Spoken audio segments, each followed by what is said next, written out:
ನಾರಾಯಣಂ ನಮಸ್ಕೃತ್ಯ ನರಂ ಚೈವ ನರೋತ್ತಮಂ ದೇವೀಂ ಸರಸ್ವತೀಂ ವ್ಯಾಸಂ ತತೋ ಜಯಮುದೀರಯೇ ವಿಜಾನತಾಮವಿತ್ತಸ್ಯ ಮಧ್ವಸ್ಯ ಜಗತಿ ಗುರೋಃ ಪೂರ್ವಾಚಾರ್ಯಮಹಿಷ್ಠಾನಾಂ ಇಯಂ ಪ್ರಣತಿಮಾಲಿಕಾ. ನಾವು ಹರಿವಂಶ ಪರ್ವವನ್ನು ನೋಡ್ತಾ ಇದ್ವಿ. ಆ ಹರಿವಂಶ ಪರ್ವದಲ್ಲಿ ವಿಷ್ಣು ಪರ್ವದಲ್ಲಿ ಸುಮಾರು ಜರಾಸಂಧ ಯಾವ ರೀತಿ ನಮ್ಮನ್ನು ಆಕ್ರಮಿಸಿದ್ದಾನೆ, ನಾವು ಇವತ್ತು ಪ್ರತಿಭಟನೆ ಮಾಡಲಾಗದ ಪರಿಸ್ಥಿತಿಯಲ್ಲಿ ಹೇಗೆ ಇದ್ದೇವೆ ಅನ್ನೋದನ್ನು ಬಹಳ ಚೆನ್ನಾಗಿ ಆ ವಿಕದ್ರು ಅನ್ನೋನು ಹೇಳಿದ.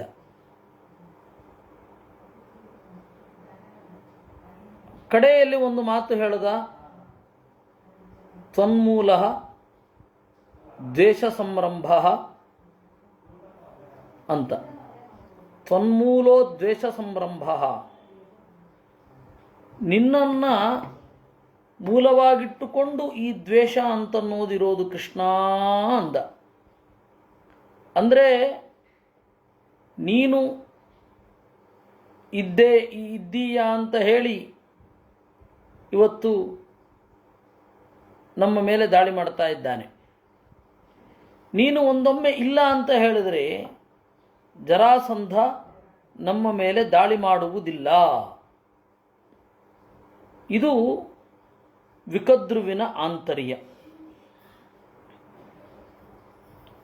ಇದನ್ನು ಕೃಷ್ಣ ಕೂಡಲೇ ಗ್ರಹಿಸಿ ಆಯಿತು, ನಾನು ಅದನ್ನು ನೋಡ್ಕೋತೇನೆ ಅಂತ ಹೇಳಿದ.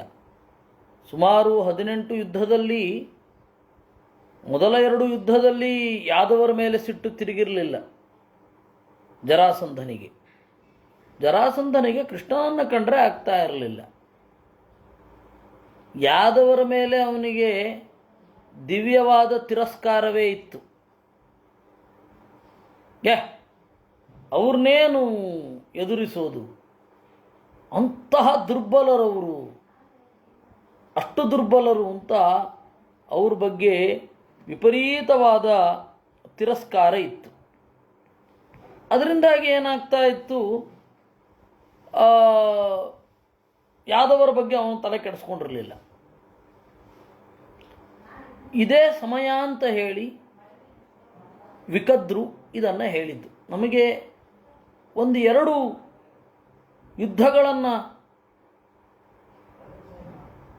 ತಪ್ಪಿಸಿದರೆ ಅದೇ ದೊಡ್ಡ ರೆಸ್ಟ್ ಆಗತ್ತೆ, ಅದೇ ಆರಾಮ ಆಗತ್ತೆ ಅಂತ ಹೇಳಿ ವಿಕದ್ರು ಹೇಳಿದ್ದು. ಅದನ್ನು ಅವನು ಸ್ವೀಕಾರ ಮಾಡ್ದ. ಅವನು ತಪ್ಪು ತಿಳ್ಕೊಳ್ಳಿಲ್ಲ. ಇಂತಹ ಕಷ್ಟದ ಸಂದರ್ಭದಲ್ಲಿ ನಮ್ಮಿಂದ ಬೇರೆಯಾಗು ಅಂತ ಹೇಳ್ತಾ ಇದ್ದಾನೆ ಅಂತ. ಮತ್ತು ವಿಕದ್ರುವಿಗೆ ಗೊತ್ತಿತ್ತಲ್ಲ, ಸಾಮರ್ಥ್ಯ ಇದ್ದವ ಮತ್ತೆ ಹೇಗಾದರೂ ಮಾಡಿ ಬಂದೇ ಬರ್ತಾನೆ, ಅದಕ್ಕಾಗಿ ತೀರ್ಮಾನ ತೆಗೆದುಕೊಳ್ಳಲೇಬೇಕು ಅಂತ. ಕುಲಸ್ಯಾರ್ಥೆ ತ್ಯಜೇದೇಕಂ, ಗ್ರಾಮಸ್ಯಾರ್ಥೆ ಕುಲಂ ತ್ಯಜೇತ್, ಕುಲಂ ಜನಪದಸ್ಯಾರ್ಥೆ ಆತ್ಮಾರ್ಥೆ ಪೃಥಿವೀಂ ತ್ಯಜೇತ್ ಅಂತ ವಿದುರನ ಮಾತು. ಕುಲಸ್ಯಾರ್ಥೆ ತ್ಯಜೇದೇಕಂ, ಕುಲಕ್ಕೆ ಒಳ್ಳೆಯದಾಗಬೇಕು ಅಂದರೆ ಒಬ್ಬನನ್ನು ಬಿಡಲೇಬೇಕು. ಗ್ರಾಮಸ್ಯಾರ್ಥೆ ಕುಲಂ ತ್ಯಜೇತ್, ಒಂದು ಇಡೀ ಹಳ್ಳಿಗೆ ಒಳ್ಳೆಯದಾಗತ್ತೆ ಅಂತ ಹೇಳಿದರೆ ಪಟ್ಟಣವನ್ನೇ ಬಿಡಬೇಕು. ಗ್ರಾಮಂ ಜನಪದಸ್ಯಾರ್ಥೆ, ಒಂದು ಹಳ್ಳಿಗೆ ದೇಶಕ್ಕೆ ಒಳ್ಳೆಯದಾಗತ್ತೆ ಅಂದರೆ ತಮ್ಮ ಹಳ್ಳಿಯ ಬಗೆಗೆ ಚಿಂತೆ ಮಾಡೋದು ಬಿಡಬೇಕು. ಆತ್ಮಾರ್ಥೆ ಪೃಥಿವೀಂ ತ್ಯಜೇತ್, ತನಗೆ ಒಳ್ಳೆಯದಾಗತ್ತೆ ಅಂತಂದರೆ ಇಡೀ ಭೂಮಿಯನ್ನು ತೊರೆಯಬಹುದು. ಸ್ವರೂಪೋದ್ಧಾರ ಆಗ್ತಾ ಇದೆ ಅಂತಂದರೆ ಇಡೀ ಭೂಮಿಯ ಮೇಲಿನ ಎಲ್ಲ ಋಣಗಳನ್ನು ತೊರೆಯಬಹುದು ಅಂತ. ಅದನ್ನು ಕೃಷ್ಣ ಹಾಗೆ ತೆಗೆದುಕೊಂಡ. ಹೌದು, ನನ್ನನ್ನು ಬಿಟ್ಟದ್ದು ಕರೆಕ್ಟ್ ಆಯಿತು ಹೇಳಿದ. ಅವನು ರಾಜಧರ್ಮ ಅಂತನ್ನೋದು ಬಹಳ ಕ್ರೂಯಲ್, ಅದರ ಬಗ್ಗೆ ವಿವಾದವೇ ಇಲ್ಲ. ಮಂಥರೆ ಕೈಕೇಯಿಗೆ ಹೇಳ್ತಾಳೆ ವಾಲ್ಮೀಕಿ ರಾಮಾಯಣದಲ್ಲಿ, ನೀನಂದುಕೊಂಡಂತೆ ರಾಜಧರ್ಮ ಮೃದುರ್ನೈವ ಹಿ ವರ್ತತೆ, ಮೃದುರ್ನೈವ ವರೀವರ್ತಿ. ಅತ್ಯಂತ ಮೃದುವಾಗಿ ಯಾವತ್ತೂ ಇಲ್ಲ ರಾಜಧರ್ಮ ಅಂತನ್ನೋದು, ವಿಪರೀತ ಕಠಿಣವಾಗಿ ಇದೆ ಅಂತ ಅವನು ಹೇಳಿದ. ಅವಳು ಹೇಳಿದ್ಳು, ಮಂಥರೆ ಹೇಳಿದಳು. ಅದರ ಬಹಳ ಕ್ರೂರವಾದ ಮುಖ ಇದು. ಅದರಂತೆಯೇ ಮಾಡಬೇಕಾಯಿತು, ಅನಿವಾರ್ಯ ಆಗಿಬಿಡಿತು. ಅದರಿಂದಾಗಿ ಜರಾಸಂಧಸ್ಯ ಪಶ್ಯತಸ್ತು, ಅವನು ನೋಡ್ತಾ ಇರುವಾಗ ಕೃಷ್ಣ ಮತ್ತು ಬಲರಾಮರು ಪುರದ್ವಾರಾತ್ತು ನಿಷ್ಕ್ರಮ್ಯ, ಪಟ್ಟಣದಿಂದ ಹೊರಗಡೆ ಬಂದು ಓಡ್ಲಿಕ್ಕೆ ಶುರು ಮಾಡಿದ್ರು. ನೋಡ್ತಾ ಇರುವಾಗ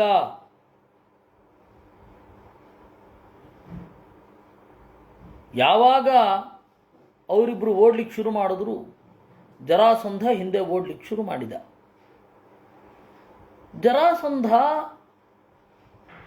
ಉದ್ವೇಗದಲ್ಲಿ ಅವನ ಸ್ಟ್ರಾಟಜಿ ಮಾಡುವ ಮೈಂಡೇ ಹೊರಟು ಹೋಗಿತ್ತು. ಸರಿಯಾಗಿ ಯೋಚನೆ ಮಾಡಿ ನೀವು, ಸಾಮಾನು ಅಥವಾ ವಸ್ತುಗಳು ಜಾಸ್ತಿಯಾದಷ್ಟು, ಜನ ಜಾಸ್ತಿಯಾದಷ್ಟು ಚಲನೆ ನಿಧಾನ ಆಗತ್ತೆ. ನಾವು ಭಾರತದ ಏನು ಜಗತ್ತಿನಾದ್ಯಂತ ಇರುವ ಮೆಟ್ರೋಪಾಲಿಟನ್ ಸಿಟಿಗಳಲ್ಲಿ ಟ್ರಾಫಿಕ್ ಜಾಮ್ ಆಗೋದು ಕಂಡಿದ್ದೇವೆ. ಬೇರೆ ಬೇರೆ ದೇಶಗಳಲ್ಲಿ ಟ್ರಾಫಿಕ್ ಜಾಮ್ ಆದರೆ 2 ದಿವಸ 3 ದಿವಸ ಅಂತಲೂ ನಾವು ಕೇಳಿದ್ದೇವೆ. ಅದಕ್ಕೆ ಕಾರಣ ಸಿಂಪಲ್, ವಾಹನ ಜಾಸ್ತಿ ಆಯಿತು, ಚಲನೆ ನಿಧಾನ ಆಯಿತು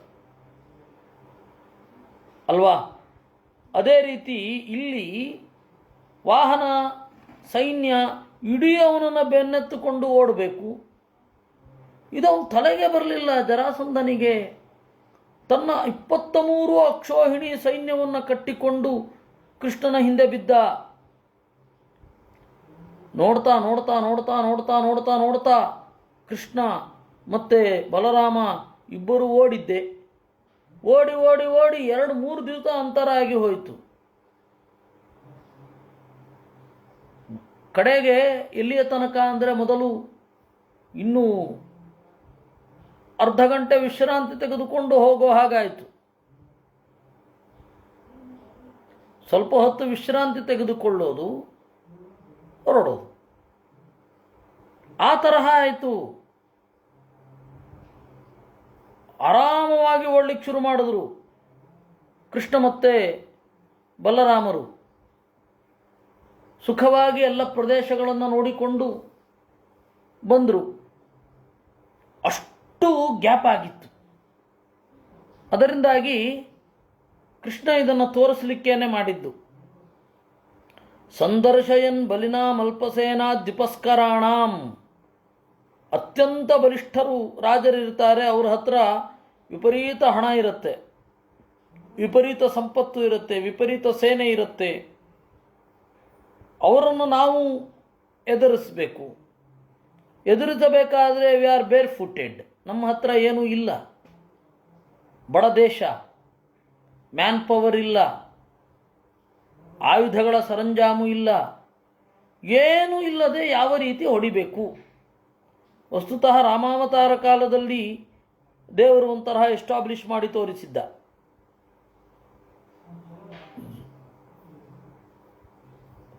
ಡಿಫೆನ್ಸಿನ ಖರ್ಚು ಅತ್ಯಂತ ಝೀರೋ, ಏನೂ ಇಲ್ಲ.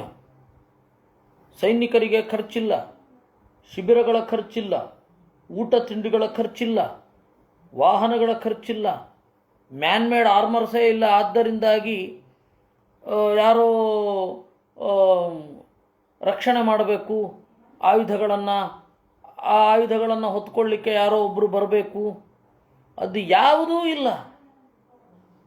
ಕಪಿಗಳು ಮರದ ಮೇಲ್ಗಡೆ ಮಲಗ್ತಾ ಇದ್ರು, ಹಣ್ಣು ತಿಂತಾ ಇದ್ವು. ಬಯಲೇ ಹಾಸಿಗೆ, ಮುಗಿದೋಯ್ತು. ಆಲಯ ಬಯಲು ಎರಡು ಒಂದೇ ಅವರಿಗೆ. ಯಾವುದೇ ಖರ್ಚಿಲ್ಲದೆ ಅವನು ಏನು ಸೇತುವೆ ಮಾಡಿದ್ದಾಗಿರಬಹುದು, ಆಮೇಲೆ ಸೇತುವೆ ಮಾಡಿ ಅಲ್ಲಿಗೆ ಹೋಗಿದ್ದಾಗಿರಬಹುದು. ಅವತ್ತು ರಾಮಾವತಾರ ಕಾಲದಲ್ಲಿ ಮ್ಯಾನ್ಮೇಡ್ ಆರ್ಮರ್ಸು ಉಪಯೋಗಿಸ್ತಾ ಇದ್ದದ್ದು ರಾವಣನನ್ನು ಎದುರಿಸುವಾಗ ಈ 7 ಜನ ಮಾತ್ರ. 7 ಜನ ಯಾರು ಅಂದರೆ ರಾಮ ಒಬ್ಬ, ಲಕ್ಷ್ಮಣ ಒಬ್ಬ, ವಿಭೀಷಣ ಒಬ್ಬ. ಆ ವಿಭೀಷಣನ 4 ಜನ ಮಂತ್ರಿಗಳು. ಈ 7 ಜನ ಮಾತ್ರ ಮನುಷ್ಯರು ಮಾಡಿದ ಆಯುಧಗಳನ್ನು ಯೂಸ್ ಮಾಡಿದ್ದು. ಬಾಣ, ಶಕ್ತಿ, ತೋಮರ, ಇದೆಲ್ಲ ಇವರೆಲ್ಲ ಉಗುರು, ಹಲ್ಲು ಇತ್ಯಾದಿಗಳಿಂದಲೇ ಅವರು ಯುದ್ಧ ಮಾಡಿದ್ದು. ಅದರಿಂದಾಗಿ ಕೃಷ್ಣ ರಾಮಾವತಾರ ಕಾಲದಲ್ಲಿ, ಅಂದರೆ ದೇವರು ರಾಮಾವತಾರ ಕಾಲದಲ್ಲಿ ಒಂದು ಚೂರು ಡಿಫೆನ್ಸ್ಗಾಗಿ ಖರ್ಚು ಮಾಡದೆ ಯಾವ ರೀತಿ ಬಲಿಷ್ಠ ರಾಜನ ವಿರುದ್ಧ ಹೋರಾಡೋದು ಅಂತನ್ನೋದನ್ನು ತೋರಿಸಿಬಿಟ್ಟ. ಅದರಿಂದಾಗಿ ಅಲ್ಲಿ ಬೇರೆ ತರಹ, ಕೃಷ್ಣಾವತಾರ ಕಾಲದಲ್ಲಿ ಬೇರೆ ತರಹ. ಕೃಷ್ಣಾವತಾರ ಕಾಲದ ಒಂದು ರೀತಿಯೇ ಬೇರೆ. ಅಲ್ಲಿ ಈಗಾಗಲೇ ಈಗ ಏನಾಯಿತು, ರಾಮಾವತಾರ ಕಾಲದಲ್ಲಿ ಯುದ್ಧ ಭೂಮಿ ಅನ್ನೋದು ಎಲ್ಲಿತ್ತು? ಶತ್ರುಗಳ ಯುದ್ಧ ಭೂಮಿಯಲ್ಲಿ ನಿಂತು, ಶತ್ರುಗಳ ಭೂಮಿಯಲ್ಲಿ ನಿಂತು ಯುದ್ಧ ಮಾಡಿದ್ದು. ಆದರೆ ಇಲ್ಲಿ ಹಾಗಲ್ಲ, ಇಲ್ಲಿ ಬೇರೆ ತರಹ. ಇಲ್ಲಿ ಯಾರು ಮಾಡಿದ್ದು ಅಂತ ಹೇಳಿದರೆ ಇವರ ರಾಜ್ಯಕ್ಕೆ ಬಂದ್ಬಿಟ್ಟಿದ್ದಾರೆ, ಅಲ್ಲಿ ಅಯೋಧ್ಯೆಗೇನು ಬಂದಿರಲಿಲ್ಲ. ಈ ರಾಮನ ಉಗ್ರವಾದ ಬಲವನ್ನು ನೋಡಿ ಅವತ್ತಿನ ಎಷ್ಟೋ ಜನ ರಾಮನನ್ನು ಒಪ್ಪಿಕೊಂಡಿದ್ರು. ಅವರನ್ನು ದಾರಿ ತಪ್ಪಿಸಬೇಕಿತ್ತು. ಹೀಗಾಗಿ ಕೃಷ್ಣಾವತಾರ ಕಾಲಕ್ಕೆ ಬಂದಾಗ ಈ ಕಾಲಕ್ಕೆ ತಕ್ಕ ಹಾಗೆ ದ್ವಂದ್ವಗಳನ್ನು ತೋರಿಸಿ ದೇವರು ಅವರನ್ನು ದಾರಿ ತಪ್ಪಿಸುವ ಪ್ರಯತ್ನ ಮಾಡಿದ್ದ ಅಂತ ಹೇಳ್ತಾರೆ. ಹೀಗಾಗಿ ಅವನೇನು ಮಾಡಿದ, ಒಬ್ಬ ಈ ತರಹದ ಸಮಸ್ಯೆ ಬಂದಾಗ ಒಬ್ಬ ರಾಜನಾದವ ಯಾವ ರೀತಿ ಮಾಡಬೇಕು, ಅವನ ಸ್ಟ್ರಾಟಜಿ ಹೇಗಿರಬೇಕು ಅನ್ನೋದನ್ನು ತೋರಿಸಿದ್ದು. ದಾರಿಯಲ್ಲಿ ಪರಶುರಾಮ ಸಿಕ್ಕ ಅಂತೆ. ಪರಶುರಾಮ ಅಂತ ಹೇಳಿದ್ರೆ ಅದು ದೇವರ ಅವತಾರವೇ. ಅವನು ಕೇಳಿದ, ದಕ್ಷಿಣದಲ್ಲಿ ನಮಗೆ ಹೆಚ್ಚು ಪರಿಚಯ ಇಲ್ಲ, ನಾನು ವಸುದೇವನ ಮಗ ಕೃಷ್ಣ ಅಂತ ಹೇಳಿ ನಾನು ಗೋಮಂತ ಪರ್ವತಕ್ಕೆ ಹೋಗ್ತಾ ಇದ್ದೇನೆ. ಗೋಮಾಂತಕ ಅಂತ ಹೇಳಿದ್ರೆ ಈ ಗಣ ಗೋವ. ಆ ಗೋಮಾಂತಕ ಪರ್ವತಕ್ಕೆ ಹೋಗಬೇಕು ಅಂತ ಇದ್ದೇನೆ. ಯಾಕೆ ಅಂತಂದರೆ ಪರ್ವತ ದುರ್ಗ ಅಂತ. ಅಲ್ಲಿ ಯುದ್ಧ ಮಾಡುವ ಕೃಷ್ಣನ ಸ್ಟ್ರಾಟಜಿ ಒಂದು ಅದ್ಭುತ. ಪರ್ವತ ದುರ್ಗದಲ್ಲಿ ಇದ್ದು ಅಲ್ಪ ಜನರು ಪರ್ವತ ದುರ್ಗದಲ್ಲಿದ್ದರು, ಕೆಳಗಡೆ ಇರುವ ಬಹಳ ಜನರನ್ನು ಹೊಡೆಯಬಹುದು. ಇವಾಗ ಪಾಕಿಸ್ತಾನ ಮತ್ತು ನಮ್ಮ ದೇಶದ ಪರಿಸ್ಥಿತಿ, ನಾವು ಕೆಳಗಡೆಯಿಂದ ಹೋಗಬೇಕು, ಅವರು ಮೇಲುಗಡೆಯಿಂದ ಕಡಿಮೆ ಸೈನ್ಯ, ಅವರು ನಮ್ಮನ್ನು ಆಕ್ರಮಿಸಬಹುದು. ಇಲ್ಲಿ ಹಾಗಲ್ಲ, ನಾವು ಬಹಳ ಸೈನ್ಯವನ್ನು ತೆಗೆದುಕೊಂಡು ಹೋಗಬೇಕು. ನಮ್ಮ ಕಡೆಗೆ ಯುದ್ಧ ಮಾಡಲಿಕ್ಕೆ ಕಷ್ಟ, ಪಾಕಿಸ್ತಾನದವರು ಅಲ್ಲಿ ಮೇಲುಗಡೆಯಿಂದ ಯುದ್ಧ ಮಾಡಬಹುದು. ಆ ತರಹದ ಪರಿಸ್ಥಿತಿ. ನಾವು ಎತ್ತರ ಪ್ರದೇಶದಲ್ಲಿದ್ದರೆ ಕೆಳಗಡೆಯವರನ್ನು ಯಾವ ರೀತಿ ಹೊಡೆಯಬಹುದು ಅಂತ ಎಲ್ಲರಿಗೂ ಗೊತ್ತಿದೆ. ಇವನೇನು ಮಾಡಿದ, ಕೃಷ್ಣ ಎತ್ತರ ಪ್ರದೇಶದಲ್ಲಿ ಯಾವ ರೀತಿ ಅಡಗಿಕೊಳ್ಳಬೇಕು ಮತ್ತು ತನಗೂ ತನ್ನ ದೇಶದವರಿಗೂ ಸಂಬಂಧ ಇಲ್ಲ ಅನ್ನೋದನ್ನು ಅವನು ತೋರಿಸಬೇಕು. ಒಬ್ಬ ರಾಜ ದೇಶಭ್ರಷ್ಟನಾಗಿ ಓಡುವ ಹಾಗೆ ಮಾಡಬೇಕು, ಶತ್ರುಗಳನ್ನು ಅಲ್ಲಿಂದ ಹಿಂಸಿಸಬೇಕು. ಇದೆಲ್ಲ ಕೃಷ್ಣ ತೋರಿಸಿದ್ದು. ಆ ಕೃಷ್ಣ ತೋರಿಸಿದ ಯುದ್ಧದ ಮೌಲ್ಯಗಳು ಸಾರ್ವತ್ರಿಕ. ಅದೇ ಮಾವೋ ತ್ಸೆತುಂಗ್ ಏನು ಆರ್ಟ್ ಆಫ್ ವಾರ್ ಅಂತ ಹೇಳಿದ್ದಾನೆ, ಅದು ಎಲ್ಲ ಸಾರ್ವತ್ರಿಕ ಅಲ್ಲ. ಅದು ಸಮಸ್ಯೆಗಳು ಬಹಳ ಉಂಟು. ಅದರಿಂದ ಕೃಷ್ಣ ಬಹಳ ವಿಚಿತ್ರವಾದ ಯುದ್ಧ ಕೌಶಲ್ಯವನ್ನು ಇಲ್ಲಿ ತೋರಿದ್ದು, ಅದು ಏನು ಅಂತನ್ನೋದನ್ನು ನಾವು ನಾಳೆ ನೋಡೋಣ ಅಂತ. ಈ 15-16 ನಿಮಿಷ ಮಾತ್ರ ನಾವು ಇವತ್ತು ನೋಡಲಿಕ್ಕೆ ಆಗ್ತಾ ಇರೋದು. ಉಳಿದದ್ದನ್ನು ನಾವು ನಾಳೆ ಇದೇ ಸಂದರ್ಭದಲ್ಲಿ ಹರಿವಂಶವನ್ನು ಚಿಂತನೆ ಮಾಡೋಣ ಅಂತ ಹೇಳ್ತಾ ಇವತ್ತಿನ ಚಿಂತನೆಯನ್ನು ಮುಗಿಸ್ತೇನೆ. ಕೃಷ್ಣಾರ್ಪಣಮಸ್ತು.